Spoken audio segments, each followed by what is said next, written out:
ಧ್ಯಾನಕ್ಕಾಗಿ ನಾವು ತೆಗೆದುಕೊಳ್ಳುವ ವಾಕ್ಯವು ಆದಿಕಾಂಡ 24ನೇ ಅಧ್ಯಾಯ 7ನೇ ವಚನ.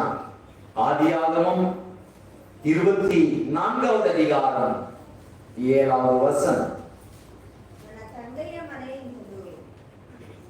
ನನ್ನ ತಂದೆಯ ಮನೆಯಿಂದಲೂ ನಾನು ಹುಟ್ಟಿದ ದೇಶದಿಂದಲೂ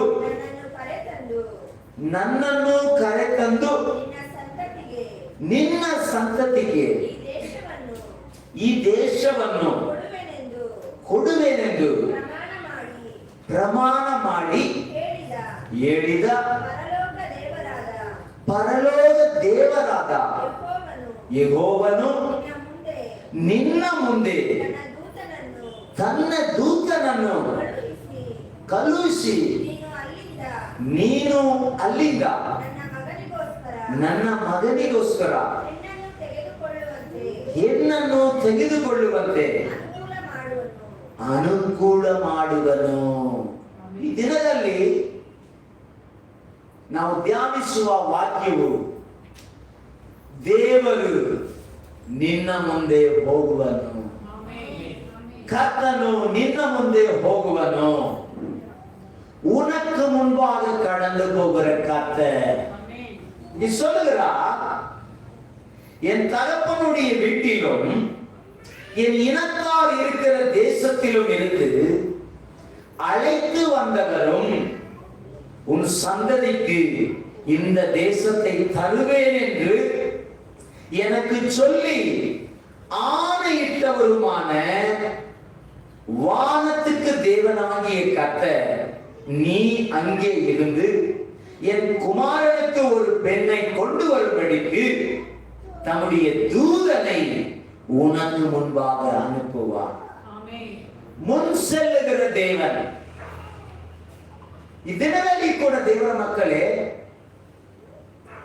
ನಿಮ್ಮ ಚಿಂತೆಗಳನ್ನು ಕುರಿತು, ನಿಮ್ಮ ಕಾರ್ಯಗಳನ್ನು ಕುರಿತು,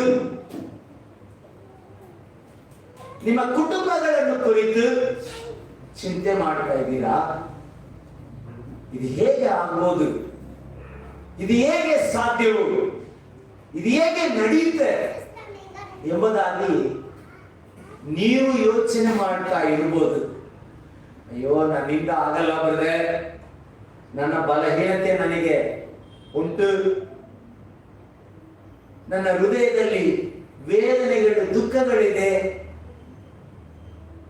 ನಿಜವಾಗಿ ಇದು ನನ್ನಿಂದ ಸಾಧ್ಯವಾಗುವುದಿಲ್ಲ ಎಂಬುದಾಗಿ ನೀವು ಹೇಳುತ್ತಾ ಇರ್ಬೋದು. ಯಾವುದೇ ಒಂದು ಕಾರ್ಯವಾಗಿ ನಾನು ಹೋಗ್ತಾ ಇದ್ದೀನಿ ಬ್ರದರ್, ನನ್ನ ಕಾರ್ಯವು ಹೇಗಿರುತ್ತದೋ ನನಗೆ ಗೊತ್ತಾಗಲ್ಲ ಎಂಬುದಾಗಿ ನೀವು ಚಿಂತಿಸಬಹುದು.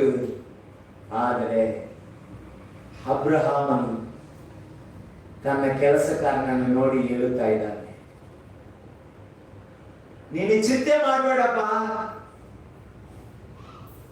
ನಿನ್ನ ಮುಂದೆ ನನಗೆ ವಾಗ್ದಾನ ಮಾಡಿರುವ ದೇವರು ತನ್ನ ದೂತನನ್ನು ಮುಂದೆ ಕಳಿಸಿ ಕಾರ್ಯಗಳನ್ನು ಸಫಲ ಮಾಡುತ್ತಾನೆ.